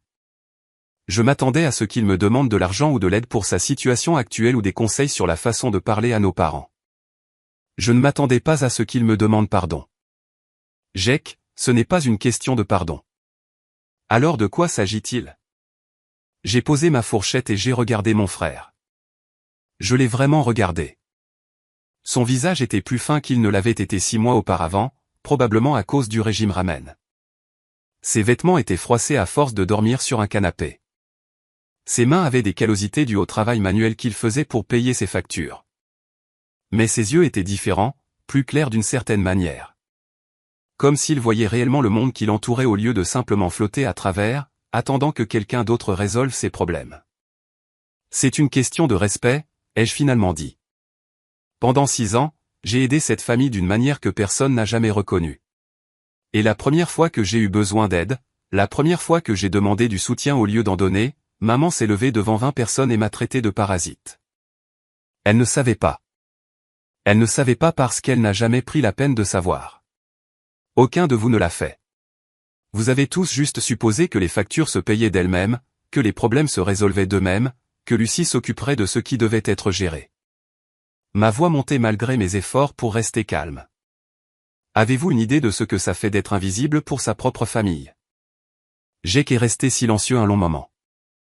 Non, a-t-il finalement dit. Mais je commence à comprendre ce que ça fait de gérer mes propres problèmes. Et Lucie, c'est terrifiant. Oui, ça l'est. C'est comme ça que tu te sentais tout ce temps? Effrayé et seul et responsable de tout? J'y ai réfléchi. Pas effrayé exactement, mais certainement seul et certainement responsable de tout. Ce n'est pas juste. Non, ça ne l'est pas. Mais c'est comme ça que les choses étaient. J'ai qu'à remuer sa nourriture dans son assiette. Alors, que se passe-t-il maintenant? N'avons-nous plus de famille? Jake, nous sommes en train de dîner ensemble. Nous parlons de choses réelles au lieu de simples superficialités. Nous nous traitons comme des adultes capables de conversations difficiles. Cela ressemble plus à une famille que tout ce que nous avons fait depuis des années. Mais qu'en est-il de maman et papa? Qu'en est-il d'eux? Ils luttent, Lucie. Vraiment luttent. Papa a fait des heures supplémentaires pour essayer de rattraper les factures. Et maman nettoie les maisons des autres pour de l'argent supplémentaire. Elle a 62 ans et elle nettoie des toilettes parce qu'ils ne peuvent pas payer leurs factures d'électricité. La culpabilité m'a frappé de plein fouet. Maman nettoyant des maisons, papa faisant des heures supplémentaires avec un mauvais dos. Mes parents, qui avaient élevé 3 enfants et travaillé dur toute leur vie, réduits soudainement à se démener pour trouver de l'argent pour garder les lumières allumées. C'est horrible, ai-je dit. Je suis désolé qu'ils traversent ça. Mais tu ne vas pas les aider? Jake, je les ai aidés pendant 6 ans. Ils ne le savaient juste pas. Alors aide-les maintenant qu'ils savent qu'ils en ont besoin. J'ai regardé mon frère assis dans ma cuisine, entouré de récipients de plats à emporter qu'il ne pouvait probablement pas se permettre, me demandant de sauver les mêmes parents qui m'avaient humilié 3 mois auparavant. Et j'ai réalisé que rien n'avait vraiment changé. Jake avait appris à gérer ses propres problèmes. Mais sa solution aux problèmes de nos parents était toujours de demander à Lucie de les régler. Non, ai-je dit doucement. Je ne vais pas les aider. Lucie. Jake, tu viens de me dire que gérer tes propres problèmes a été la chose la plus difficile et la plus fière que tu aies jamais faite. Pourquoi voudrais-tu enlever cette expérience à maman et papa? Il m'a regardé comme si j'avais suggéré à nos parents de faire du parachutisme. Parce que ce sont nos parents. Parce qu'ils luttent. Parce que nous sommes censés aider la famille. Tu es de la famille. Tu m'as apporté le dîner et tu m'as dit que tu comprenais ce que j'avais traversé. C'est de l'aide. Je me suis levé et j'ai commencé à mettre les restes dans des récipients. Mais me demander de redevenir la solution financière de la famille n'est pas de l'aide, Jack. C'est juste remettre les choses comme elles étaient. Et s'ils n'y arrivent pas? Et s'ils perdent la maison? Alors ils trouveront quoi faire ensuite, tout comme tu l'as fait quand tu as dû trouver un nouveau logement. Jack est parti cette nuit-là avec des sacs de restes et une expression frustrée qui me disait qu'il pensait que j'étais déraisonnablement têtu. Mais il m'a aussi serré dans ses bras pour la première fois depuis des années et a dit, « Je suis fier de ce que tu fais, même si je ne le comprends pas. » C'était la chose la plus honnête qu'un membre de ma famille m'ait dite depuis plus longtemps que je ne pouvais me souvenir. L'intervention a eu lieu un dimanche de mars, et j'aurais dû la voir venir. Mélissa m'a appelé ce matin-là avec une invitation à un brunch familial chez elle. Rien de formel, a-t-elle dit. Juste des crêpes et du café et l'occasion de rattraper le temps perdu avec tout le monde. Cela faisait des mois que nous n'avions pas tous été dans la même pièce. Et, ne serait-ce pas agréable d'essayer de revenir à la normale? J'aurais dû savoir que la normale était exactement ce qu'il voulait retrouver. Je suis arrivé chez Mélissa et j'ai trouvé la voiture de mes parents déjà dans l'allée, ainsi que la vieille Honda de Jack. Par la fenêtre de la cuisine, je pouvais voir tout le monde assis autour de la table de salle à manger de Mel, qui était dressée avec ses belles assiettes et ses serviettes en tissu. Certainement pas le petit déjeuner décontracté aux crêpes que j'attendais. Lucie. Mélissa a ouvert la porte avec un sourire qui n'atteignait pas tout à fait ses yeux. Je suis si contente que tu sois venue. La salle à manger est devenue silencieuse quand je suis entré. Maman et papa étaient assis l'un en face de l'autre à table, tous deux habillés comme s'ils allaient à l'église. Jake portait une chemise boutonnée que je n'avais jamais vue auparavant. Même Mélissa avait troqué ses survêtements habituels du week-end contre un pantalon de ville et un chemisier. Cela semble très formel pour un brunch familial, ai-je dit en prenant la chaise vide qu'il m'avait évidemment gardée. Nous voulions te parler de quelque chose d'important, a dit papa, à l'endroit au but d'une manière qui ne lui ressemblait pas du tout. À propos de la situation familiale. Quelle situation familiale? Maman s'est penchée en avant, les mains jointes devant elle comme si elle priait. Lucie, nous savons que tu es en colère contre nous à cause de Noël. Tu as tout à fait le droit d'être en colère. J'ai dit des choses que je n'aurais pas dû dire, et je suis vraiment désolé de t'avoir blessé. C'étaient de belles excuses, et elles semblaient presque sincères, mais il y avait quelque chose de répété dans la façon dont elle les a prononcées, comme si elle s'était entraînée devant le miroir. Merci de t'être excusé, ai-je dit prudemment. Le fait est, a poursuivi papa. Nous espérons pouvoir laisser tout cela derrière nous et travailler ensemble en famille pour résoudre certains des problèmes auxquels nous sommes confrontés. Quel genre de problèmes? Des problèmes financiers, a dit Mélissa. Et j'ai remarqué qu'elle ne voulait pas croiser mon regard. Maman et papa ont du mal à rattraper les factures après tout ce qui s'est passé en janvier, et Jake essaie toujours de retourner à l'école. Maman a ajouté, il travaille si dur, mais les frais de scolarité sont tout simplement écrasantes pour quelqu'un de son âge. J'ai regardé autour de la table ma famille, tous bien habillés et assis à leur place désignée, prononçant leurs discours soigneusement préparés sur les problèmes familiaux qui devaient être résolus. C'était comme assister à une réunion de conseil d'administration où j'étais la PDG à qui l'on demandait d'approuver un budget. D'accord, ai-je dit. Qu'est-ce que tout cela a à voir avec moi? La question semblait les prendre au dépourvu. Papa a jeté un coup d'œil à maman. Maman a regardé Mélissa. Jake fixait sa tasse de café. Eh bien, a finalement dit Mélissa. Nous pensions que tu pourrais les aider à se remettre sur les rails. Juste temporairement, le temps qu'ils se rattrapent.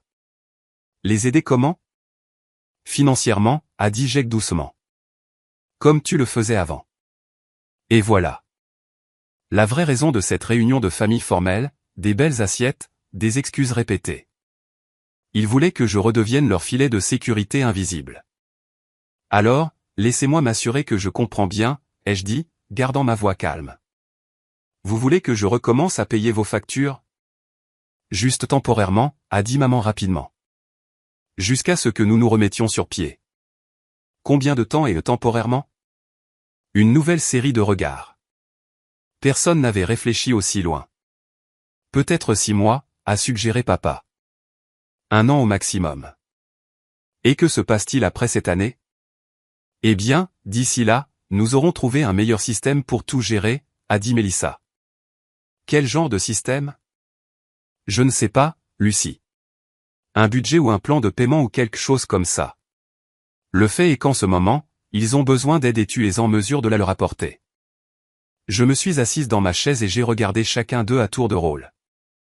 Mes parents, qui vivaient au-dessus de leurs moyens depuis si longtemps qu'ils avaient oublié quel était leur véritable moyen. Jake, qui apprenait enfin à subvenir à ses besoins, mais voulait prendre un raccourci vers la dépendance.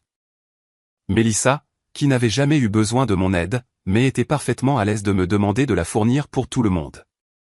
Non, ai-je dit. Lucie, s'il te plaît. La voix de maman s'est brisée. J'ai 62 ans. Je ne peux pas continuer à travailler 2 emplois et à nettoyer des maisons juste pour garder les lumières allumées. Alors ne le fais pas. Qu'est-ce que tu veux dire? Je veux dire, trouve une solution qui n'implique pas que je paie pour ta vie. Je me suis tourné vers papa. Tu as dit que tu voulais laisser Noël derrière nous et travailler ensemble en famille. Ce n'est pas travailler ensemble. C'est me demander de redevenir votre compte bancaire personnel. Ce n'est pas ça, a protesté Mélissa. N'est-ce pas?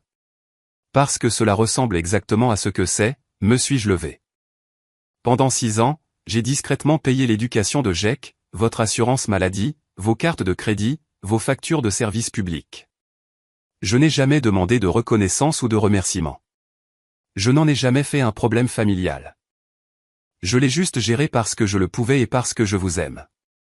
Nous savons, a dit Jake. Et nous sommes reconnaissants. Vous êtes reconnaissant maintenant. Mais où était la gratitude quand maman m'a traité de parasite devant 20 personnes? Où était la gratitude quand vous avez ri alors qu'elle me traitait de parasite? Lucie, nous ne savions pas. Papa a dit, vous ne saviez pas parce que vous ne vouliez pas savoir. Vous vouliez croire que vos problèmes financiers se résolvaient comme par magie. Vous vouliez croire que les frais de scolarité de Jake étaient couverts par une bourse mystérieuse. Vous vouliez croire que j'étais le membre de la famille qui vous prenait au lieu du membre de la famille qui vous donnait. Le silence autour de la table était assourdissant. Alors, voici ce qui va se passer, ai-je poursuivi.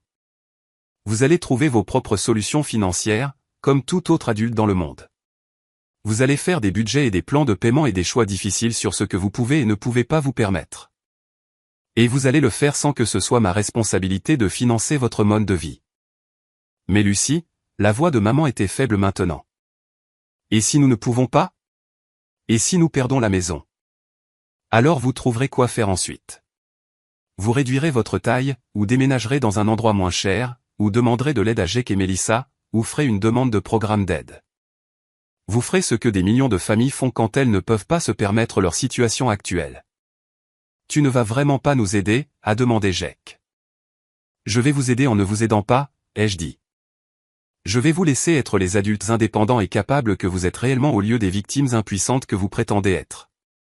J'ai marché vers la porte d'entrée de Mélissa, laissant derrière moi les couverts formels et l'intervention soigneusement planifiée. Lucie, attends. Mélissa m'a appelé. Je me suis retourné. Mel, pendant toutes les années où je payais les factures de tout le monde, l'un de vous a-t-il jamais pensé à ce que cela me coûtait? Pas seulement de l'argent, mais du temps, du stress et de l'énergie. L'un de vous s'est-il déjà demandé si j'avais besoin d'aide pour mes propres problèmes? Elle a semblé sincèrement confuse. Mais tu n'avais jamais l'air d'avoir besoin d'aide. Parce que je n'en ai jamais demandé. Parce que j'ai appris que demander de l'aide signifiait être humilié devant toute la famille. J'ai ouvert la porte d'entrée. Peut-être est-il temps pour vous tous d'apprendre ce que j'ai appris. Comment résoudre vos propres problèmes sans en faire la responsabilité de quelqu'un d'autre. Je les ai laissés assis autour de la table de salle à manger de Mélissa, avec leurs belles assiettes et leurs discours répétés et leur supposition que « famille » signifiait « Lucie répare tout ». Pour la première fois depuis Noël, je me suis senti complètement libre. Avril a apporté les appels téléphoniques. Il commençait à l'heure du dîner les soirs de semaine, quand je me détendais après le travail et essayais de me convaincre que je faisais la bonne chose. Maman appelait la première, sa voix tremblante de ce qui ressemblait à une véritable panique. Lucie, le paiement de l'hypothèque est dû demain, et il nous manque encore 300 $. J'ai appelé partout pour voir si quelqu'un pouvait t'aider. As-tu parlé à la banque d'un plan de paiement? Ils ont dit qu'ils pourraient peut-être trouver un arrangement, mais que cela prendrait des semaines à traiter, et nous avons besoin d'aide maintenant.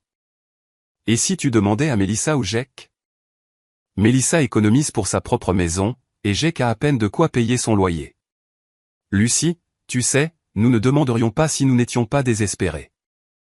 Les appels avaient un schéma, crise, urgence, autres membres de la famille ne peuvent pas aider, Lucie est la seule solution. Parfois, c'était l'hypothèque. Parfois, c'était des factures médicales que maman ne pouvait pas se permettre. Parfois, c'était des réparations de voitures dont papa avait besoin pour continuer à travailler. Chaque appel se terminait de la même manière, je disais que je ne pouvais pas aider et maman ou papa agissaient comme si j'abandonnais la famille à son heure la plus sombre. Les appels de Jake étaient différents. Moins de manipulation, plus de confusion sincère. Lucie, je ne comprends pas ce que tu veux de nous. Tu dis que tu veux que nous soyons indépendants, mais tu ne nous aideras pas à arriver à un point où nous pouvons être indépendants. Comment maman et papa sont-ils censés établir un budget alors qu'ils sont déjà en retard sur tout? De la même manière que tout le monde établit un budget quand il est en retard sur tout. Ils font des choix difficiles, réduisent les dépenses et demandent peut-être l'aide de professionnels. Mais nous sommes une famille. La famille est censée aider la famille. Jake, j'ai aidé la famille pendant 6 ans. Maintenant, c'est au tour de quelqu'un d'autre. Quelqu'un d'autre comme qui? Comme toi. Comme Mélissa. Comme maman et papa qui sait de même. Lucie, je travaille 2 emplois et je dors sur un canapé. Je n'ai pas d'argent pour les aider. Alors peut-être qu'ils doivent trouver des solutions qui ne nécessitent pas d'argent de leurs enfants. La conversation qui a tout changé est venue de Mélissa un jeudi soir de fin avril. Elle a appelé pendant que je préparais le dîner, sa voix tendue de frustration. Lucie, ça a assez duré. Qu'est-ce qui a assez duré? Tout ça, cette punition que tu infliges à toute la famille parce que tu es en colère à cause de Noël. Maman et papa parlent de déposer le bilan. Jake ne retournera jamais à l'école à ce rythme. Tout le monde est malheureux. Et pourquoi? Pour prouver quoi? Prouver quoi exactement? Que tu nous aidais avant et que nous n'avons pas assez apprécié. D'accord, point prouvé. Nous avons compris maintenant. Tu étais généreuse et nous étions ingrats. Pouvons-nous passer à autre chose? J'ai posé ma cuillère en bois et j'ai éteint la cuisinière. Mel, penses-tu que c'est de cela qu'il s'agit? L'appréciation? Non. Il s'agit du fait que tu viens d'appeler ça une punition. Comme si le fait que je ne paie pas vos factures était une punition que je vous inflige au lieu d'une limite normale que la plupart des familles ont. Lucie, sois réaliste. La plupart des familles n'ont pas quelqu'un qui peut se permettre de payer les factures de tout le monde. La plupart des familles n'ont pas non plus quelqu'un prêt à payer les factures de tout le monde. Mais disons que je pouvais me le permettre. Disons que je gagnais à la loterie demain et que j'avais de l'argent illimité. Penses-tu qu'il serait sain pour moi de passer le reste de ma vie à m'assurer qu'aucun de vous n'ait jamais à gérer ses propres problèmes financiers? Mélissa est restée silencieuse un instant. Je ne sais pas. Je n'y avais jamais pensé de cette façon. J'y ai pensé de cette façon pendant des mois. Et la réponse est non. Ce ne serait pas sain. Ni pour moi, ni pour aucun d'entre vous. Mais Lucie, et si quelque chose de vraiment grave se produisait? Et si papa avait une crise cardiaque et ne pouvait plus travailler? Et si maman tombait malade et avait besoin de traitements coûteux? Vas-tu vraiment nous laisser nous débrouiller seuls? C'était une question juste, et je m'étais débattu avec elle depuis janvier. Où était la limite entre des limites saines et un véritable abandon? Si ma famille faisait face à une véritable urgence, resterais-je vraiment à l'écart et les regarderais-je lutter? Mel, si papa a une crise cardiaque, je serai là pour le soutenir et l'aider à prendre des décisions médicales et m'assurer qu'il reçoit les soins dont il a besoin. Si maman tombe malade, je ferai des recherches sur les médecins et les options de traitement et je serai là pour chaque rendez-vous. Mais tu n'aideras pas financièrement. Je ne deviendrai pas automatiquement responsable du financement de chaque crise. Il y a une différence entre soutenir et se substituer à la responsabilité de quelqu'un d'autre. Et s'ils perdent la maison? Alors nous trouverons ce qui vient ensuite ensemble, en famille, avec tout le monde qui apporte des idées et des solutions au lieu que tout le monde se tourne vers moi pour de l'argent. Mélissa a soupiré, je pense toujours que tu es trop rigide à ce sujet. Peut-être que je le suis, mais Mel, pendant 6 ans, j'ai été trop flexible à ce sujet. Je me suis plié en 4 pour accommoder l'irresponsabilité financière de tout le monde, et ça a failli me briser. Peut-être que la rigidité est ce dont j'ai besoin en ce moment. Après avoir raccroché, j'ai terminé de préparer le dîner et les manger seul dans mon appartement, en réfléchissant à la flexibilité et à la rigidité et à l'espace entre le soutien et la permissivité. Le coup à ma porte est venu à 20h, juste au moment où je m'installais avec un livre et une tasse de thé. Par le Judas, je pouvais voir mes parents debout dans le couloir, tous deux l'air plus âgés et plus fatigués que je ne m'en souvenais. J'ai ouvert la porte, mais ne les ai pas invités à entrer. Lucie, a dit papa, nous devons parler de quoi? De cette situation. De la famille. Maman s'est rapprochée. Chérie, nous sommes à bout de souffle. La banque menace de saisie. Je ne peux pas me permettre mes médicaments. Le dos de ton père empire, mais nous ne pouvons pas nous permettre la physiothérapie que son médecin a recommandée. Je suis désolé d'entendre ça. Lucie. Les yeux de maman se sont remplis de larmes. Je sais que tu es en colère contre nous, et tu as tout à fait le droit de l'être. Mais nous nous noyons. Nous avons besoin d'aide. Quel genre d'aide? Une aide financière, a dit papa sans détour. Nous avons besoin que tu recommences à couvrir certaines des factures importantes, juste le temps que nous nous remettions sur les rails. Combien de temps cela prendrait-il? Nous ne savons pas, peut-être 1 an, peut-être plus. Et que feriez-vous pendant cette année pour vous remettre sur les rails? Ils se sont regardés incertains. Faire un budget, a suggéré maman. Apprendre à mieux gérer l'argent, a ajouté papa. Cela ressemble à des choses que vous pourriez faire maintenant sans mon soutien financier. Lucie. La voix de maman s'est brisée. Nous t'avons élevé. Nous t'avons nourri et vêtu et t'avons donné un toit pendant 18 ans. Est-ce que ça ne compte pas pour quelque chose? Et voilà. L'argument que j'attendais depuis Noël. L'idée que les enfants doivent à leurs parents un soutien financier indéfini en paiement de leur éducation.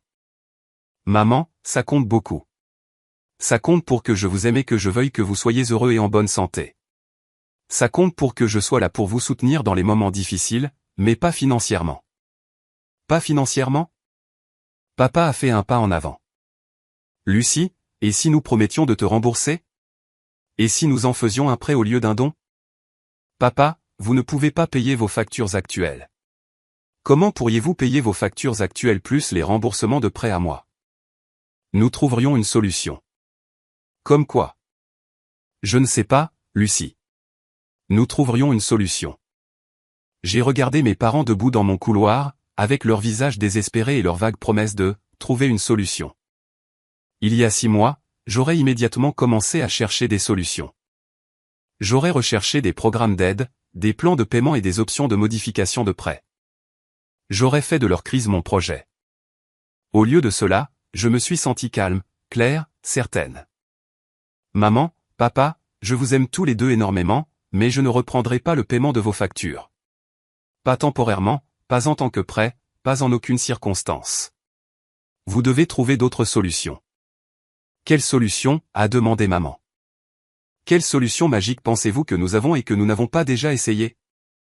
Les mêmes solutions que des millions de familles utilisent quand elles ne peuvent pas se permettre leur mode de vie. Réduire la taille, vendre des choses, déménager dans un endroit moins cher, trouver des emplois supplémentaires. Demander de l'aide à des agences qui existent pour aider les personnes en crise financière. Ce ne sont pas de vraies solutions, a dit papa. Ce ne sont pas des solutions faciles, ai-je corrigé. Mais ce sont de vraies solutions, et ce sont vos solutions à trouver. J'ai fermé la porte doucement, mais fermement, laissant mes parents dans le couloir pour trouver ce qui venait ensuite.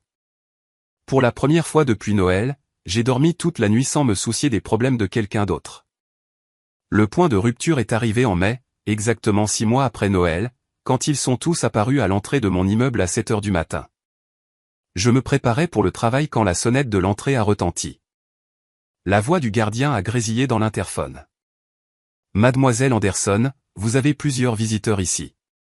Vos parents, votre frère et votre sœur. Il demande à monter. Je me suis regardé dans le miroir de la salle de bain, à moitié habillé, les cheveux encore humides de la douche, la brosse à mascara à la main, et j'ai réalisé que c'était ça. Le moment pour lequel je m'étais préparé depuis janvier, le dernier assaut coordonné sur mes limites. Faites-les monter, s'il vous plaît. J'ai fini de me préparer au son des pas et des voix urgentes dans le couloir devant mon appartement. Quand j'ai ouvert la porte, ils étaient disposés comme une délégation. Maman et papa devant, Jake et Mélissa les flanquant, tous affichant des expressions de détermination sombre. Nous devons parler, a annoncé maman, me dépassant pour entrer dans mon salon. Bonjour à toi aussi, ai-je dit en refermant la porte derrière eux. Je peux vous offrir un café? Lucie, assieds-toi, a dit papa avec la voix qu'il utilisait quand j'étais enfant et que j'étais en difficulté. Ça a assez duré. Je suis resté debout et j'ai croisé les bras. Qu'est-ce qui a assez duré? Cette crise de colère, a dit Mélissa. Cette punition que tu infliges à toute la famille parce que tu es en colère à cause de Noël. Nous sommes ici pour te présenter un ultimatum, a ajouté Jake, sortant un morceau de papier plié de sa poche de veste. Nous en avons tous parlé et nous avons décidé que cela se terminait aujourd'hui. Un ultimatum. Ils avaient organisé un ultimatum. J'ai presque ri de l'absurdité de la chose. D'accord, ai-je dit. Écoutons. Jake a déplié le papier et a commencé à lire comme s'il s'agissait d'un document légal formel. Lucie Anderson, nous, ta famille, te donnons une dernière opportunité de reprendre ton soutien financier à ce foyer. Si tu acceptes d'aider avec les factures mensuelles et les dépenses courantes, nous sommes prêts à oublier les 6 derniers mois et à revenir à la situation d'avant. Et si je n'accepte pas? Alors tu ne seras plus la bienvenue aux réunions de famille, a dit maman, la voix tremblante de colère ou de nervosité. Plus de dîners de Noël, plus de fêtes d'anniversaire, plus d'événements familiaux. Tu choisiras de t'exclure de cette famille. Je les ai regardés, ces 4 personnes que j'avais passé toute ma vie à aimer, à soutenir et à essayer de satisfaire, et j'ai senti quelque chose changer en moi. Pas de la tristesse, de la colère ou de la peur, mais une étrange sorte de soulagement. Vous me reniez si je n'accepte pas de payer vos factures. Nous nous protégeons de quelqu'un qui a clairement choisi l'argent plutôt que la famille, a dit papa. J'ai choisi l'argent plutôt que la famille. J'ai ri et c'est sorti plus fort que je ne l'avais voulu.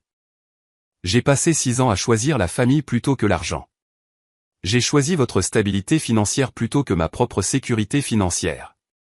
J'ai choisi l'éducation de Jake plutôt que mes propres économies. J'ai choisi l'assurance maladie de maman plutôt que mon propre fonds d'urgence. Et nous sommes reconnaissants pour cela, a dit Mélissa rapidement. Mais Lucie, cela ne te donne pas le droit de nous abandonner quand les choses deviennent difficiles. Les choses sont devenues difficiles en janvier. Cela fait 5 mois. Combien de temps faut-il pour que vous trouviez des solutions qui ne m'impliquent pas? Nous avons trouvé des solutions, a dit maman. La solution est que tu recommences à nous aider comme avant. Ce n'est pas une solution.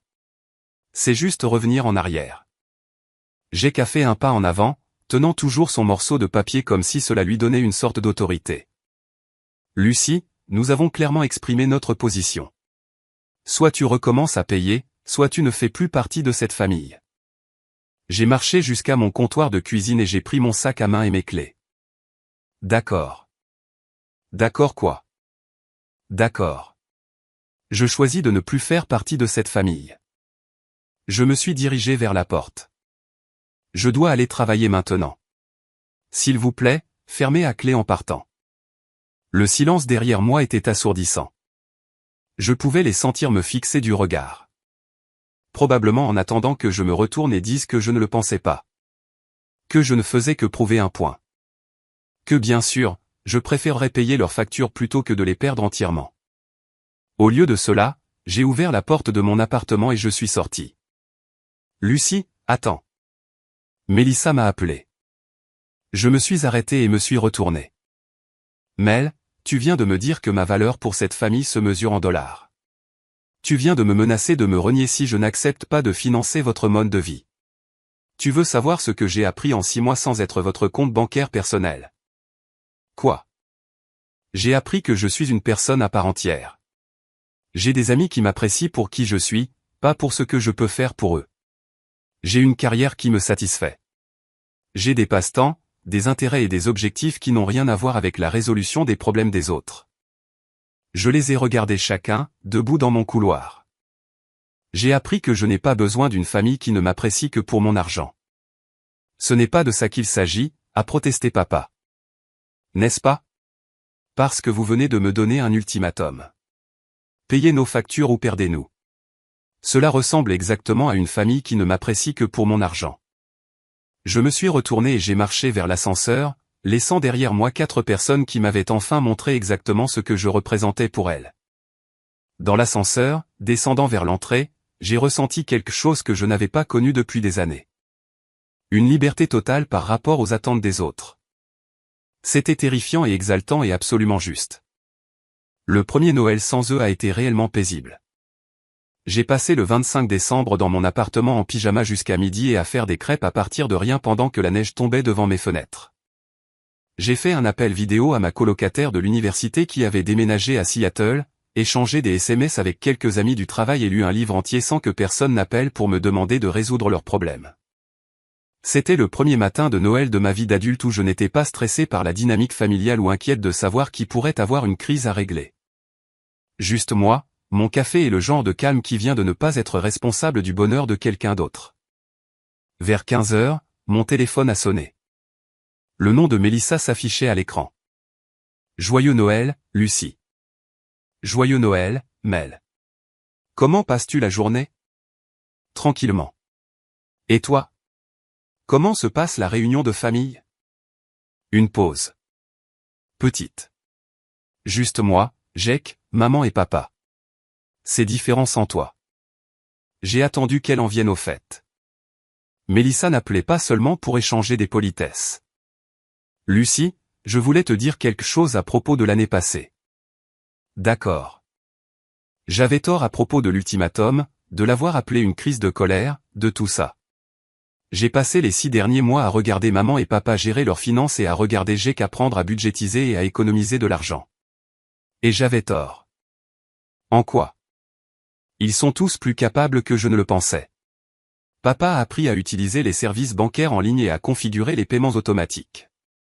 Maman a trouvé un emploi à temps partiel qu'elle apprécie vraiment et a commencé à utiliser des coupons comme si c'était un passe-temps. Jake a économisé suffisamment d'argent pour s'inscrire à un programme de collège communautaire. Et il est si fier de lui pour l'avoir mérité. J'ai souri malgré moi. Tout cela semble vraiment bien. C'est bien. Mais Lucie, ce que j'ai réalisé, c'est que rien de tout cela ne se serait produit si tu avais continué à tout payer. Il serait resté confortable et dépendant et Jake serait resté irresponsable et rien n'aurait changé. Probablement pas. Certainement pas. Et j'ai aussi réalisé autre chose. Sa voix est devenue plus douce. J'ai réalisé que j'avais passé 6 ans à te regarder t'occuper de tout le monde et que je ne t'ai jamais demandé si tu avais besoin de quoi que ce soit. Je n'ai jamais demandé comment tu allais ou si tu étais stressé par l'argent ou si tu avais besoin d'aide pour quoi que ce soit. Mel, j'ai été une sœur terrible, Lucie. Pas parce que je n'ai pas contribué financièrement aux factures de la famille. Je n'aurais pas dû le faire, mais parce que je n'ai pas prêté attention à ton bien-être. Je t'ai traité comme une ressource au lieu d'une personne. Les mots m'ont frappé plus fort que je ne l'avais prévu. De toutes les choses que ma famille avait faites au fil des ans, l'invisibilité avait été la partie la plus difficile. La façon dont ils avaient tous juste supposé que j'allais bien. Que je gérais tout. Que je n'avais besoin de rien d'eux.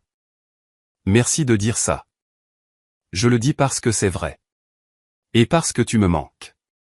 Nous manquons tous de toi. Tu me manques aussi, Lucie. Je sais que tu ne veux probablement pas entendre ça, mais voudrais-tu prendre un café avec moi un jour? Juste nous deux. Pas d'ordre du jour. Pas de drame familial. J'aimerais apprendre à connaître ma sœur en tant que personne au lieu de la résolveuse de problèmes de la famille. J'ai regardé par la fenêtre de mon appartement la rue enneigée en contrebas, pensant aux secondes chances et aux nouvelles relations et à la différence entre manquer quelqu'un et manquer ce qu'il faisait pour vous. J'aimerais ça, ai-je dit. Mais Mel, je dois te faire comprendre quelque chose. Je ne reviendrai plus jamais à être la banque de la famille. Si c'est ce que tu espères, ce n'est pas ça. Je le jure, Lucie, ce n'est pas ça. Je veux juste avoir une relation avec ma sœur basée sur le fait de s'apprécier vraiment au lieu d'une obligation financière. Alors oui, prenons un café. Après avoir raccroché, je me suis blotti sur mon canapé avec mon livre et j'ai réfléchi à l'année passée. L'humiliation du matin de Noël me semblait lointaine. Les appels téléphoniques désespérés et les tentatives de manipulation avaient cessé il y a des mois. L'ultimatum dans mon couloir semblait être quelque chose qui était arrivé à quelqu'un d'autre. Dans l'espace où la gestion des crises familiales avait l'habitude de vivre, j'avais construit une vie qui était entièrement la mienne. J'avais pris des cours de poterie et rejoint un groupe de randonnée. J'avais commencé à sortir avec quelqu'un qui ne savait rien de ma dynamique familiale et qui m'appréciait très bien tel que j'étais. J'avais obtenu une promotion au travail parce que j'avais enfin l'énergie mentale de me concentrer sur ma propre carrière au lieu des problèmes de tout le monde. Mon compte d'épargne, n'étant plus vidé par les urgences des autres, avait suffisamment grossi pour que j'aie commencé à chercher des maisons, pas des appartements, des maisons avec des jardins et des chambres d'amis et de l'espace pour la vie que je construisais. La culpabilité qui m'avait poursuivi en janvier et février avait progressivement été remplacée par quelque chose que je n'avais jamais ressenti auparavant. La confiance que j'étais exactement là où je devais être. Mon téléphone a vibré avec un SMS. Le numéro de Jack. Joyeux Noël, ma sœur. Je sais que nous ne nous parlons pas en famille, mais je voulais que tu saches que j'ai obtenu mon diplôme de mon programme la semaine dernière avec une moyenne de 3,8. J'ai payé chaque heure de crédit moi-même, et je n'ai jamais été aussi fier de quoi que ce soit dans ma vie. Merci de m'avoir forcé à grandir. Je t'aime. J'ai souri et tapé en retour. Je suis si fier de toi. Je t'aime aussi. Alors que l'après-midi s'estompait en soirée, je me suis préparé un dîner simple et j'ai repensé au Noël qui avait tout déclenché. La voix de maman résonnant dans le salon. Tout ce que tu fais, c'est prendre, prendre, prendre. Les rires des proches qui m'avaient vu me faire humilier et n'avaient rien dit. Si je pouvais revenir à ce moment, me suis-je demandé, ferais-je quelque chose de différent? Est-ce que je me défendrais au lieu de partir discrètement? Expliquerais-je exactement ce que j'avais apporté avant tous les paiements? Probablement pas, parce que la sortie discrète, la suppression systématique du soutien, les mois passés à les laisser se débrouiller seuls, tout cela avait mené à ceci. Jack apprenant à être responsable de sa propre éducation. Mes parents découvrant qu'ils étaient plus capables qu'ils ne l'avaient réalisé. Mélissa reconnaissant que la famille signifiait plus qu'une obligation financière, et moi apprenant que je valais plus que ce que je pouvais fournir aux autres. La neige continuait de tomber devant mes fenêtres alors que je m'installais pour une soirée paisible seule. Quelque part en ville, ma famille finissait probablement son dîner de Noël. Peut-être parlait-elle de m'appeler, peut-être regrettait-elle la façon dont j'organisais tout et m'assurait que rien ne se passe mal. Mais cette Lucie, celle qui résolvait les problèmes de tout le monde et absorbait les crises de tout le monde, était partie. À sa place, il y avait quelqu'un qui avait appris que l'amour sans limite n'est pas de l'amour du tout. C'était le plus beau cadeau de Noël que je me sois jamais fait. Le Noël suivant, il y a eu une invitation manuscrite de Mélissa me demandant si je voulais les rejoindre pour un petit dîner de fête discret. Pas d'attente, pas de drame, juste la famille essayant de comprendre comment redevenir une famille. J'y ai réfléchi pendant une semaine avant de répondre. Pas parce que j'étais encore en colère, mais parce que je voulais être sûr d'y aller pour les bonnes raisons. Non par obligation ou par culpabilité ou par l'ancien besoin de rendre tout le monde heureux, mais parce que je voulais sincèrement voir les personnes que ma famille était devenue au cours de l'année depuis l'ultimatum. Quand je suis arrivé chez mes parents la veille de Noël, les décorations étaient plus simples que depuis des années. Pas d'installations élaborées ou de couronnes coûteuses, juste des lumières sur l'arbre et quelques bougies sur la cheminée. Cela semblait plus chaleureux d'une certaine manière, plus authentique. Maman m'a serré dans ses bras à la porte comme si elle n'était pas sûre que je la laisserais faire, puis elle a reculé pour me regarder. Tu as bonne mine, ma chérie. Vraiment bonne mine. Merci. Toi aussi. Et elle l'avait. Maman avait l'air plus en forme que je ne l'avais vue depuis des années. Comme si elle avait arrêté de porter le poids des problèmes qu'elle ne pouvait pas résoudre. Son nouveau travail à temps partiel dans une librairie locale lui avait donné quelque chose dont elle était enthousiaste, et cela se voyait. Papa était dans la cuisine, en train de cuisiner, portant un tablier qui disait « Chef du monde ». Il avait appris à faire quelques repas de base au cours de l'année passée, en partie par nécessité et en partie, je le soupçonnais, parce qu'il avait découvert qu'il aimait ça. Jake était là avec une petite amie que je n'avais jamais rencontrée. Tous deux parlaient avec animation du programme de certification informatique qu'il avait terminé et de l'emploi qu'il avait décroché dans une entreprise technologique locale. Il avait l'air plus âgé, plus posé, comme quelqu'un qui avait trouvé comment construire une vie au lieu de simplement en trébucher. Mélissa avait apporté des albums photos de l'année passée, des photos de dîners de famille et de célébrations d'anniversaire et de mardis soirs ordinaires qui semblaient plus détendus que nos réunions de famille ne l'avaient été depuis des années. Nous pensions que tu voudrais voir ce que tu as manqué, a-t-elle dit en s'installant à côté de moi sur le canapé. Les photos racontaient une histoire à laquelle je ne m'attendais pas. Ma famille apprenant à fonctionner sans moi. Mes parents ayant l'air réellement heureux au lieu d'être discrètement stressés. Jake et Mélissa aidant au repas et au nettoyage au lieu de supposer que quelqu'un d'autre s'en occuperait. Tout le monde avait l'air moins frénétique, plus présent, plus comme s'ils appréciaient la compagnie de l'autre au lieu de simplement le supporter. Vous avez tous l'air vraiment bien, ai-je dit et je le pensais. Nous avons appris des choses, a dit papa de sa place près de l'arbre. À dépendre les uns des autres au lieu de dépendre d'une seule personne pour tout arranger. Nous avons appris que nous profitions de toi depuis des années, a ajouté maman doucement. Et que nous sommes en fait plus capables que nous ne le pensions quand nous le devons. La conversation qui a suivi ne ressemblait à aucune de celles que nous avions eues en famille. Une discussion réelle sur l'argent et la responsabilité et la différence entre aider et permettre. Une reconnaissance honnête des façons dont ils avaient tous contribué à une dynamique qui avait été malsaine pour tout le monde, surtout pour moi. Mais surtout, c'était juste un dîner de famille normal sans crise ni drame ni personne qui me regardait pour résoudre leurs problèmes. Jake a raconté des histoires amusantes sur ses premiers emplois terribles. Mélissa a partagé des photos de la maison qu'elle rénovait. Maman et papa ont parlé de leur plan de retraite comme des gens qui avaient appris à vivre selon leurs moyens. Je me suis retrouvé à me détendre d'une manière que je n'avais jamais pu faire lors des réunions de famille auparavant.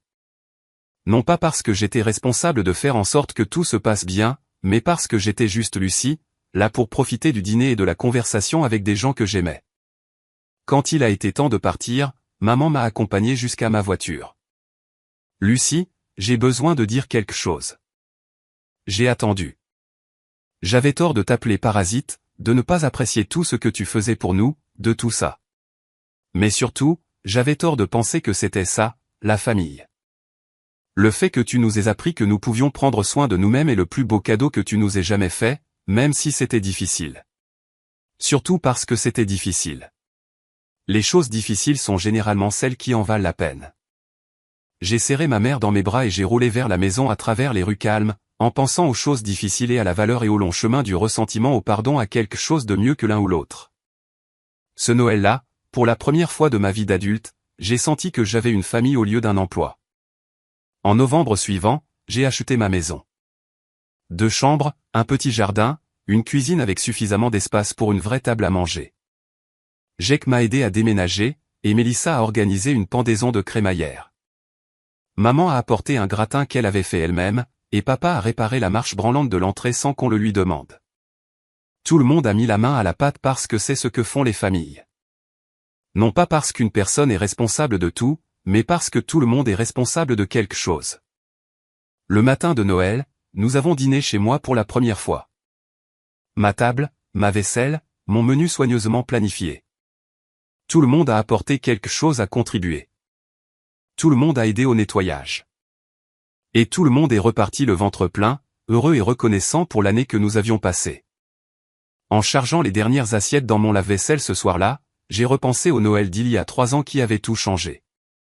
L'humiliation qui avait semblé si dévastatrice à l'époque avait en fait été un cadeau, me forçant à voir des schémas que j'étais trop proche pour reconnaître et à faire des changements que j'avais trop peur d'entreprendre. Ma famille n'avait pas besoin d'une gardienne. Ils avaient besoin d'apprendre qu'ils étaient capables de prendre soin d'eux-mêmes. Et je n'avais pas besoin d'être indispensable pour être aimé. Certaines personnes pourraient qualifier ce que j'ai fait de dur ou d'impitoyable. Elles pourraient dire que la famille doit aider la famille quoi qu'il arrive. Mais j'ai appris qu'il y a une différence entre aider et permettre, entre soutenir et se substituer à la responsabilité de quelqu'un d'autre. La femme qui était assise à ce dîner de Noël il y a 3 ans, absorbant discrètement l'humiliation publique tout en finançant secrètement tout le mode de vie de sa famille, était partie. À sa place, il y avait quelqu'un qui avait appris que l'amour sans limite n'est pas de l'amour du tout. C'est juste un dysfonctionnement confortable déguisé en dévotion. Et la famille assise autour de ma table à manger, contribuant au repas, au nettoyage et à la conversation, était meilleure que celle qui m'avait tenue pour acquise pendant des années. Ce Noël-là, personne n'a ri à mes dépens parce que je n'étais plus le membre de la famille sur qui ils pouvaient compter pour absorber leurs problèmes.